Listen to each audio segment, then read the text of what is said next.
everyone, welcome back, and today is week 13 of my Duran Duran album rankings. And of course, this week we have All You Need Is Now. Now, All You Need Is Now was produced by Mark Ronson, and it was first released as an iTunes 9-track download on the 21st of December 2010. And then later it was released on a 14-track CD on the 21st/22nd of March 2011. Now, it was the first album not released by a major record label, and it appeared on the band's own label, which is Tate Modern UK. Now, I know people call this a follow-up to Rio, and that's because Mark Ronson himself, he wanted to make like a second Rio. Now, personally, I don't think you can, go back and replicate something and make something exactly like something. And I'm gonna admit, I have been quite critical of this album in the past. It's not really an album I've listened to much, but last night I listened to the album the whole way through so I could rank it, and after a while I kind of began to realise why people do like this album. Now, I'm going to be honest, it isn't one of my favourites. I think if you were to ask me what Duran Duran album to play, All You Need Is Now would be the last album that I would say. And I know for most people it would be something like Thank You or Pop Trash, Red Carpet Massacre or Paper Gods. So I know I'm really unpopular here when I say All You Need Is Now is my least favourite album. It's not like my least favourite. I don't really like to have a least favourite in terms of the albums, but it is the one that I'm least likely to listen to. I think I've just never given the album a chance, really. And after listening to it last night, I did come to liking it a little bit more, but I still don't think it's an album I would play often. But if I were around somebody and they played it, I wouldn't be like, oh, why did they choose this album? There's still a few songs on here that I couldn't get into. It's not that I didn't like them, I just couldn't. It's just that I couldn't really get into them. But I can definitely see where this album sounds a lot like, 80s Duran Duran, and that was the point, and I think they really did do that successfully. But anyway, my usual disclaimer is just that because a song is at the bottom of the list, it doesn't mean that I don't like it. It just means it's the one that I am least likely to listen to. And now, let's get on with the ranking. So at number 14, we have Return to Now. Return to Now was a CD release only, so it wasn't on the 9-track release that was first released on iTunes. It later came on the CD. And it is the second of 2 interludes on All You Need Is Now. I did like that little instrumental between Runway, Runaway and Before the Rain. I think it was a nice thing to have before the rain, and I liked that. I do like, I do think some songs do need that little bit of a divider between them, and I definitely think that Runway, Runaway and Before the Rain were those 2 kind of songs. But other than that, I don't really have anything else to say about it. So at number 14, we have Return to Now. At number 13, we have Other People's Lives. Now, again, I couldn't really find much about this, but I did find in an Ask Hattie question, someone asked how Simon came up with the lyric, "Every Katie has got her price." To which Simon sarcastically answered, "I came up with the line because I'm a songwriting genius, I suppose." And honestly, it cracked me up when I read that. I know a lot of people would throw a wobbler if they had read that. They'd be like, wow, he is so rude. I just think a lot of people don't really understand that Simon is quite sarcastic. And, so I think a lot of times his sarcasm is just taken for him being rude, and but it did give me a giggle, and I'm pretty sure he meant it sarcastically. Unless he was in a bad mood that day, but you know, it happens to us all. Excuse me. But I thought it was a really funny answer, really. I couldn't really find much else about this song, other than the fact that it also was only on the CD release of All You Need Is Now and not the initial 9-track iTunes release. So at number 13, we have Other People's Lives. Number 12, we have Blame the Machines. Now, I actually learned last night that the song is based on a news story from Germany about a man who followed his sat-nav and he ended up driving the wrong way on the motorway. I had no clue that it was about that. I mean, I've not really looked into any of the All You Need Is Now songs until last night, really. A lot of the songs, really, I just kind of do find things out about them by accident. But I really do like when, you know, a song is inspired by a story, or a story inspires the song. I think that's really interesting.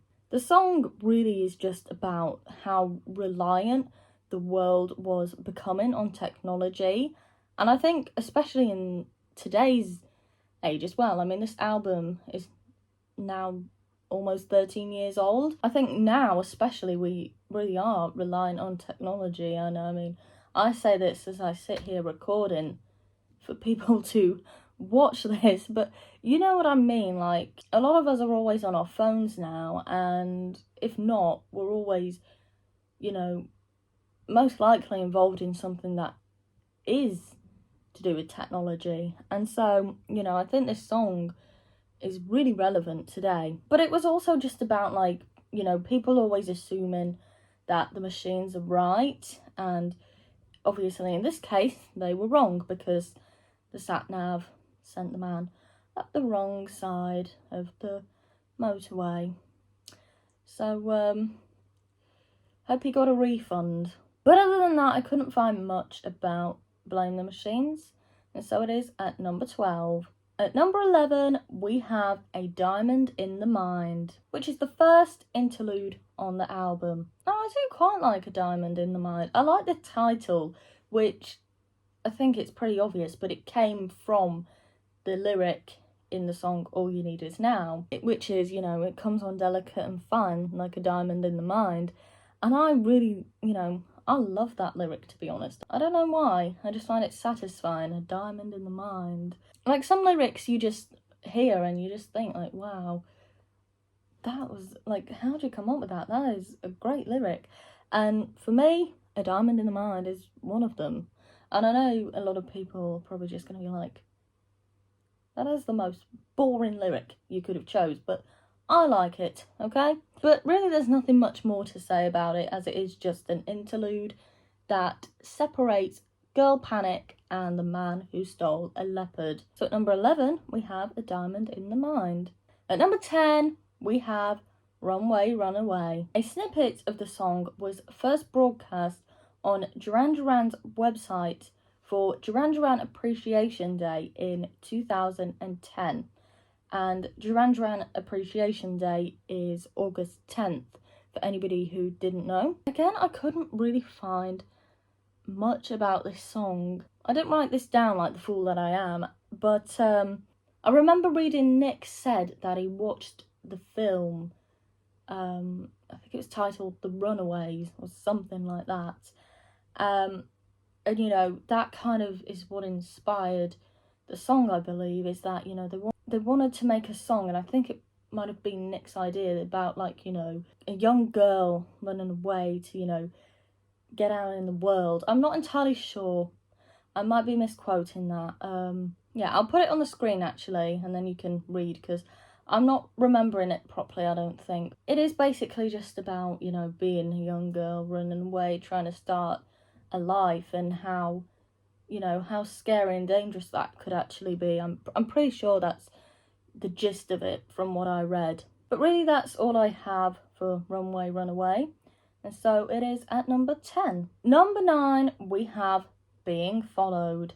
So John said that Simon showed up with a lyric about surveillance and a lack of personal privacy in London as of that current time, which John also added that is something that Simon feels very passionately about. And really, it is a song about a loss of privacy, also paranoia, anxiety, and just the feelings that you're constantly like being, you know, surveyed and watched and spied on, really. I do actually really like Being Followed, despite the fact that I have put it quite low down in the list.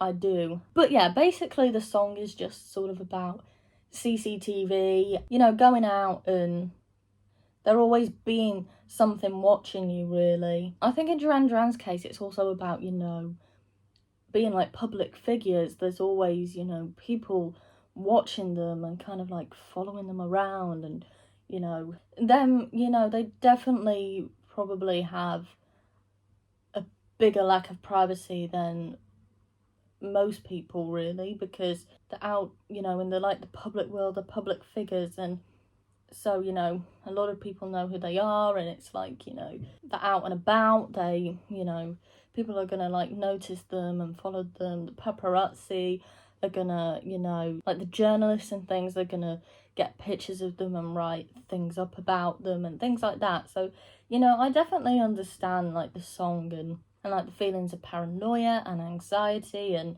you know, just that feeling of being like watched, like someone's, you know, always looking like, you know, you're always looking over your shoulder, because it's like, ooh, I always feel like somebody's watching me, you know.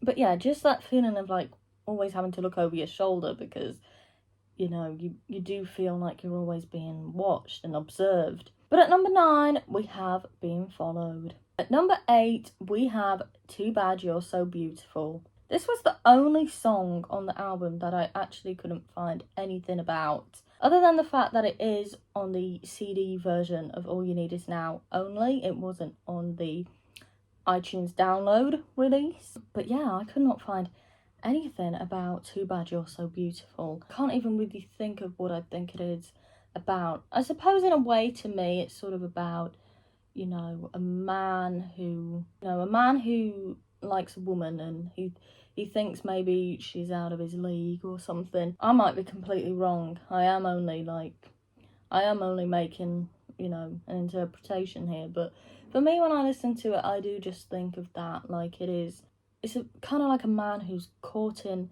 a woman, and he feels like maybe she's too good for him or something, and, you know, I don't really know what Too Bad You're So Beautiful is about. I couldn't find anything really explaining either. I couldn't find anything about the song, so we will leave it there at number 8. At number 7, we have Safe in the Heat of the Moment. Now, the spoken rap verses to this song are by Animatronic, who is a member of the Scissor Sisters. Nick claims he favoured this song on the album, which they kept fiddling with, especially the verse melody and having Simon re-record the vocals. Also, if you can hear crashing about, I'm not entirely sure what it is, but it's someone out there. Recently there have been a lot of interruptions when I'm recording, haven't there? Welcome to summer, I guess. It's not even summer yet.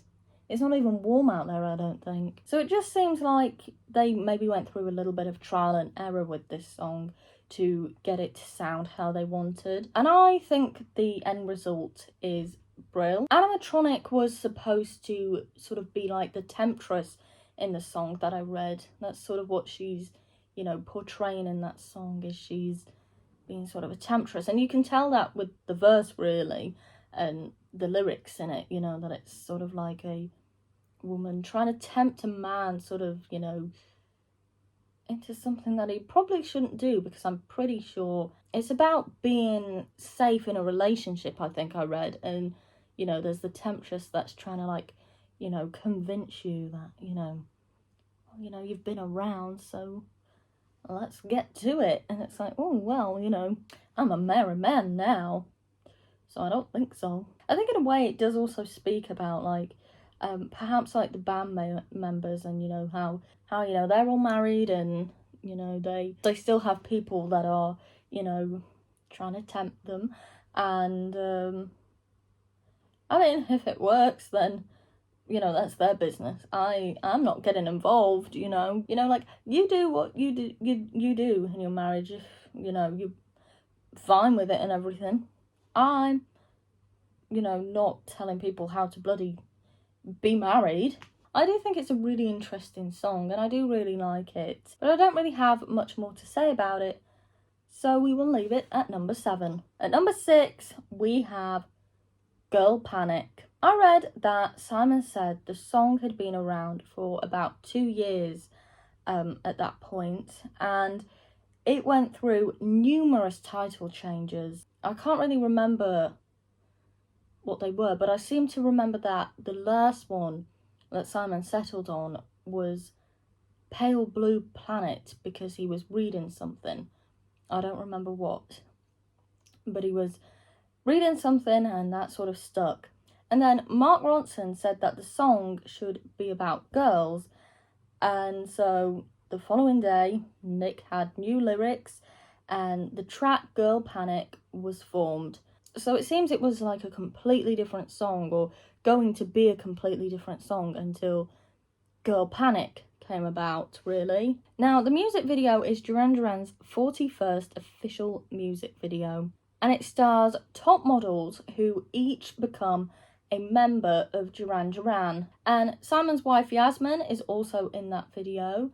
I do believe I was watching like a podcast or something Yasmin was basically speaking on, and I think she was asked like what member of the band she was supposed to be, and I think she actually said like she was just, sort of being herself, I think. And because at that time there wasn't a guitarist in the band, really, so she was just there filling that role. I've not actually seen the music video, but I've seen like a snippet of it, and I think she really rocked that role, no pun intended. But the video was released on the 8th of November 2011, and it is 9 minutes and 35 seconds long, which could be the reason I haven't watched it, because I think that, throughout the song in the music video,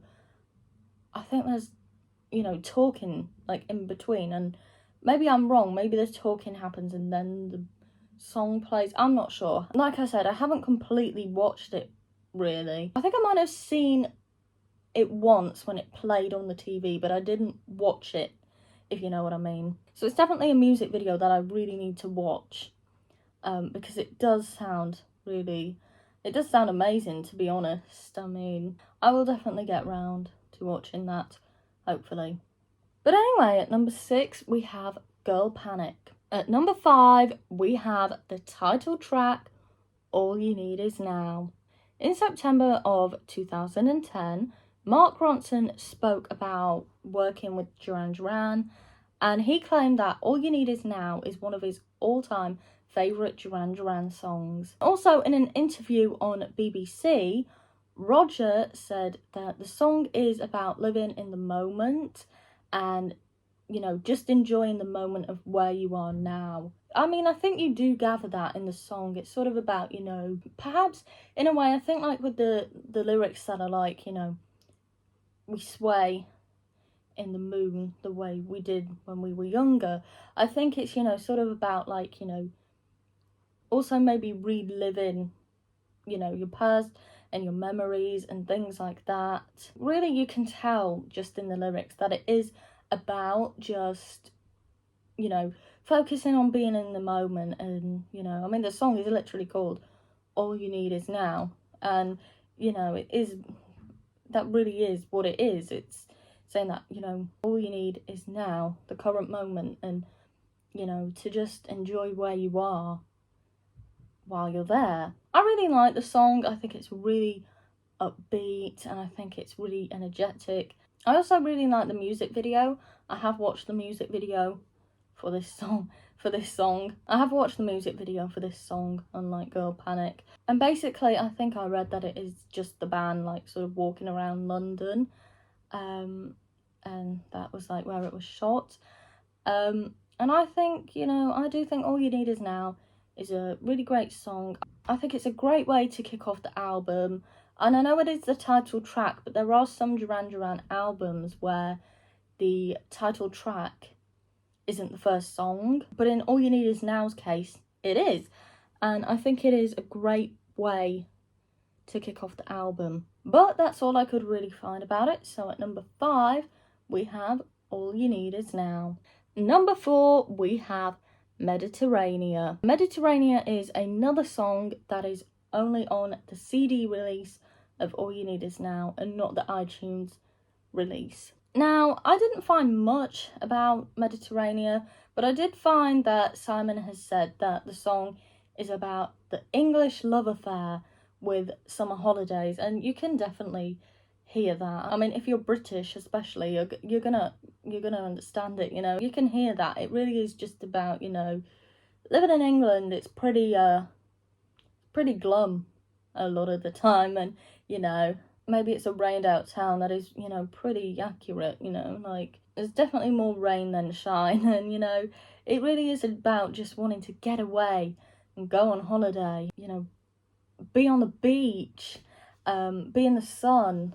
So I really understand it, and, you know, I think I definitely like it even more now for that reason, because, you know, it's great to just get away, go and get some sun, and you know, be on holiday, really. But I couldn't really find anything else about Mediterranean, so we will leave it at number 4. At number 3, we have Leave a Light On.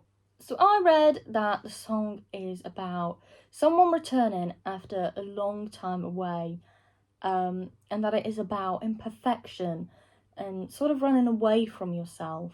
And it is also a romantic song, I read.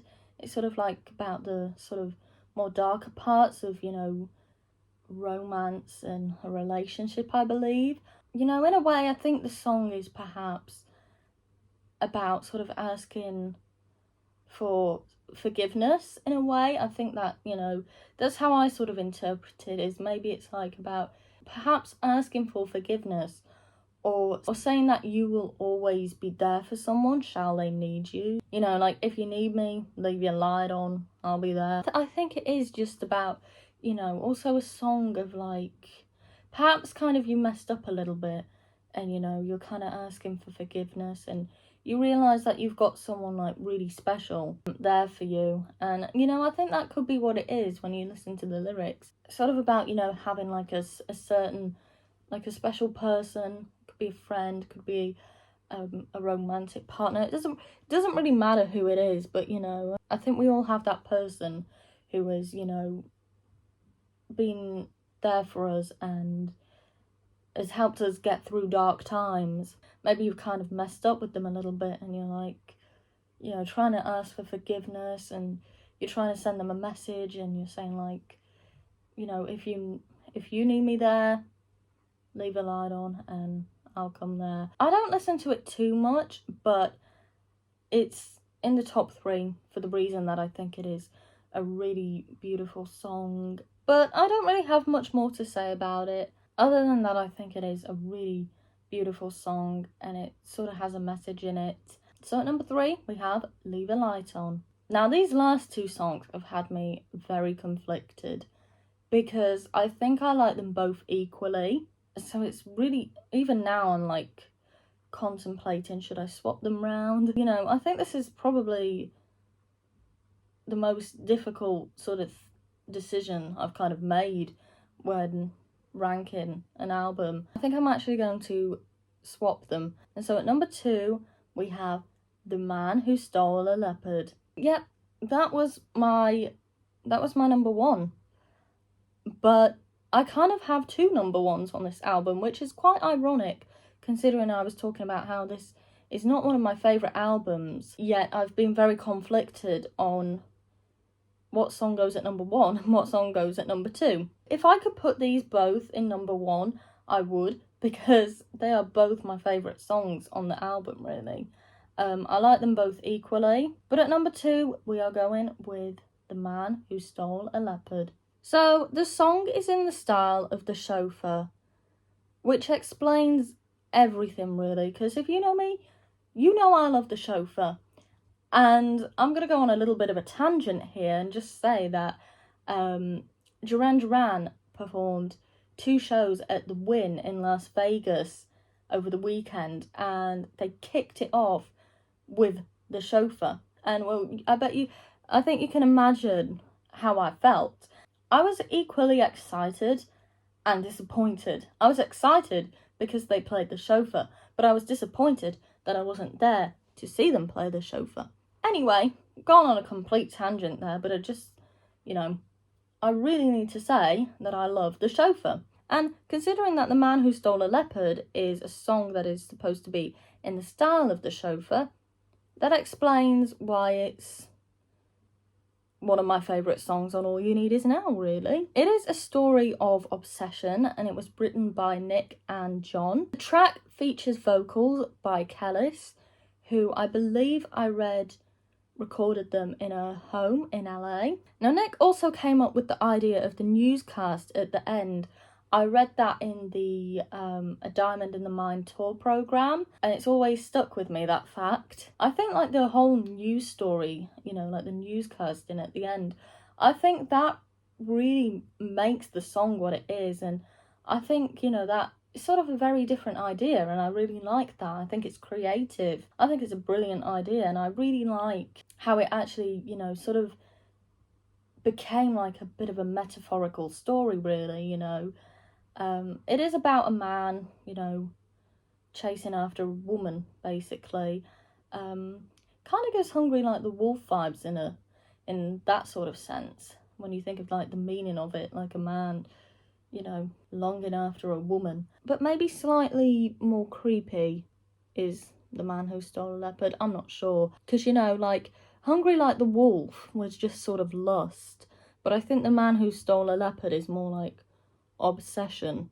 Well, it is, because that is what it is about, but you know what I mean. Now, the title came from a conversation about the latest Apple OS at that time, and someone asked, have you installed Leopard? However, someone misheard, and they asked, somebody stole a leopard? And they decided it was a great name for a song, and that's how The Man Who Stole a Leopard came to be. I think it's really interesting when you hear a phrase and then you write a song from that thing that you've heard.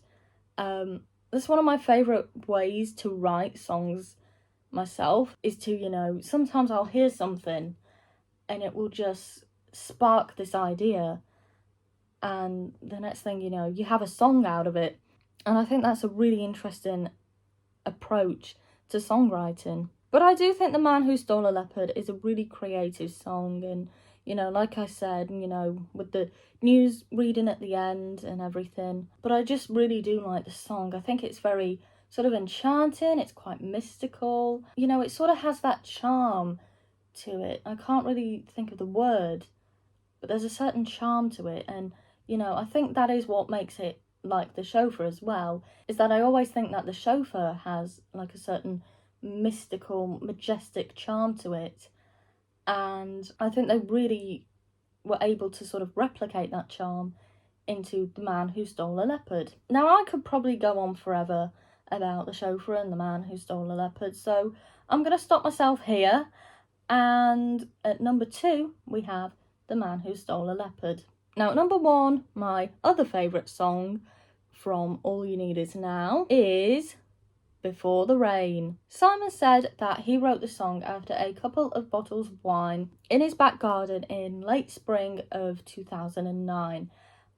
He said it was, the time of year where it's like late spring, early summer, so probably around about now, really, when the days are getting longer and you can sit outside.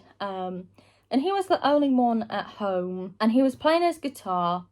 He got a tune going, and he eventually came up with a lyric about a guy who had had a few drinks, and he could now face his darkest secrets and what he really thinks of himself. He said it's basically about a man facing his guilt, and he said that it is probably his most personal moment on the album. Like I said, I really struggled between, do I want this song as number 1, or should I stick with The Man Who Stole a Leopard, which was my first choice for number 1 on the list. And now I've put this song at number 1, I'm thinking, oh, I should have put it at number 2.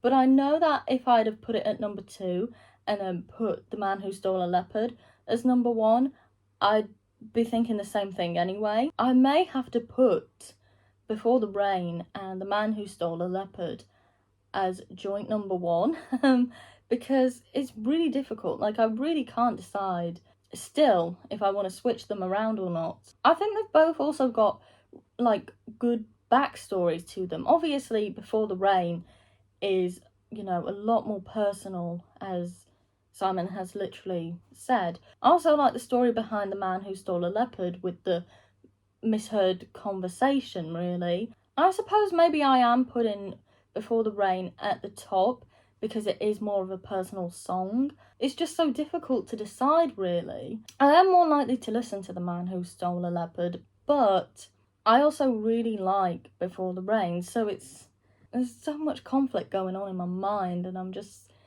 thinking, you know, do I want to swap them?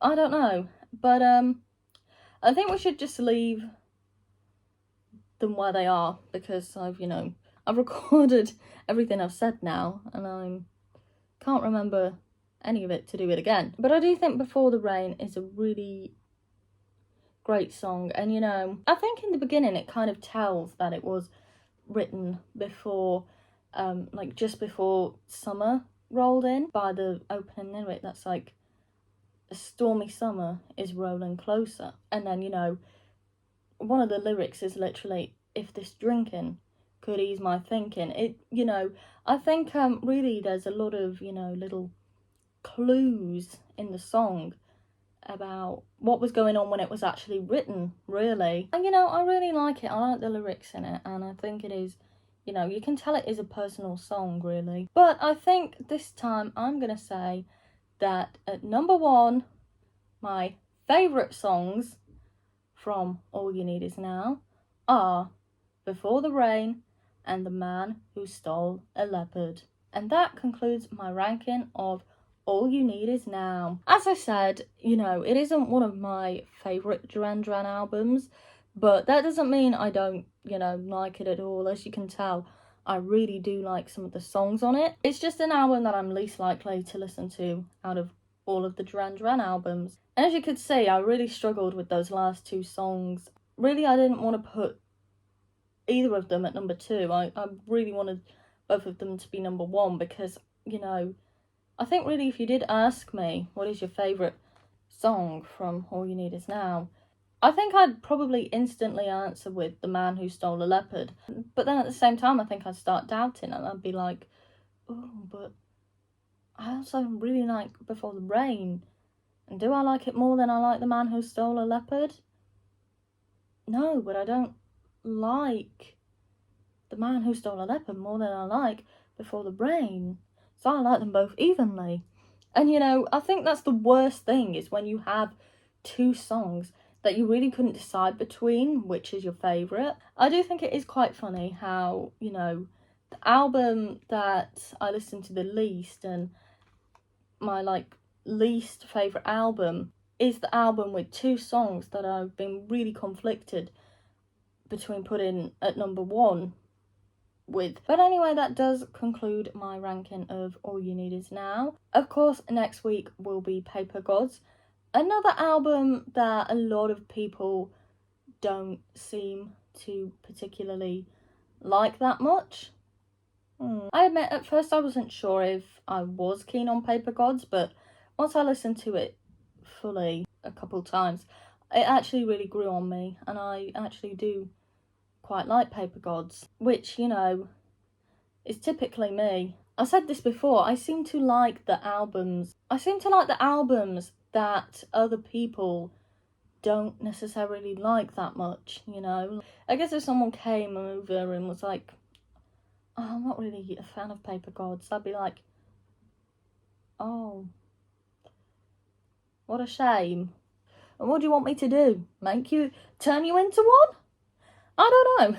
I think a lot of people just don't like the groove and the funkiness and the danciness of Paper Gods. Like, you know, tell me you can't dance without telling me you can't dance.